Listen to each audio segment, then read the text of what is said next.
आते हैं रात को मैं और जनाब उमर निकले थे तो एक मकान में हमने देखा कि एक औरत ने ना उसके बच्चे बार बार शोर कर रहे हैं और वो कुछ पका रही है, आवाज़ आ रही है। तो हज़रत उमर ने दरवाजे पे दस्तक दी। कौन है दरवाजे? कहा मैं एक ग़ुलाम हूँ। हज़रत उमर कहते ग़ुलाम हूँ। बहन क्या मसला है, बच्चे क्यों रो रहे हैं? तो बीबी कहने लगी तुम्हें क्यों बताऊँ, जाओ ना अपना काम करो। हज़रत उमर ने इसरार किया तो तल्ख लहजे में, उस तल्ख लहजे में बीबी कहने लगी दुआ करो अल्लाह मेरे और उमर के दरमियान क़यामत में फ़ैसला करे। कैसा हुक्मरान है कि उसकी हुकूमत में मेरे बच्चे भूखे सोते हैं। ये मैंने पानी में रोड़े डाल के चढ़ाए हैं, लेकिन ये पेट की भूख ये बड़ी डडी होती है, ये नींद भी नहीं आने देती। ख्याल था रो धो के सो जाएंगे, पर सो भी नहीं रहे। हज़रत फ़ारूक आज़म दौड़े गए, घर से सामान अनाज गल्ला कंधे पे रखा। खादिम कहते हैं मैंने कहा कि मुझे दे दें। फरमाने लगे चल तू वादा करना क़यामत में भी मेरे बोझ उठाएगा। कहूँ हुज़ूर नहीं, वो तो मेरे बस की बात नहीं। फरमाया फिर मुझे करने दे। दौड़े आए, उस खातून के दरवाज़े पर ला के वो चीज़ें रखी। का बहन अगर तू पर्दा कर ले तो ये ग़ुलाम ना आज खाना पका दे तेरे बच्चों।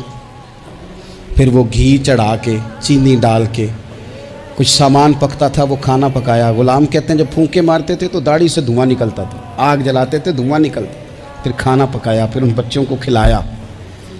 फिर हज़रत उमर फ़ारूक रज़ी अल्लाह ताला अन्हु ना थोड़े पीछे बैठ गए तो बच्चों के साथ इस तरह की बातें करने लगे कि वो हंस पड़े।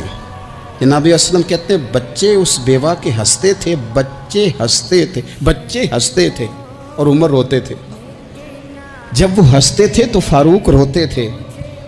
फिर वो बच्चे आहिस्ता आहिस्ता लेटने लगे और जब वो सोने की तरफ बढ़ने लगे तो हज़रत उमर कहने लगे बहन मैं जाऊँ?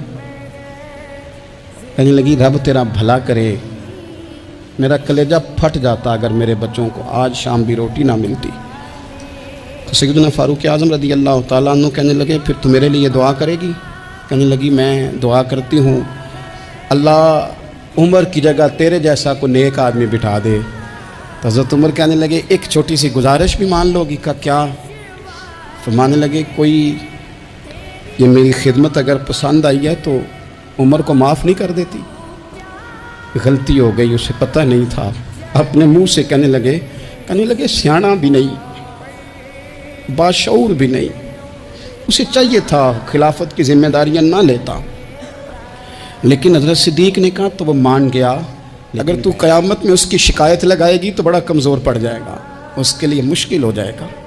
तो कहने लगी अच्छा अगर तू इतनी सिफारिश करता है तो जा, मैंने उमर को माफ़ किया।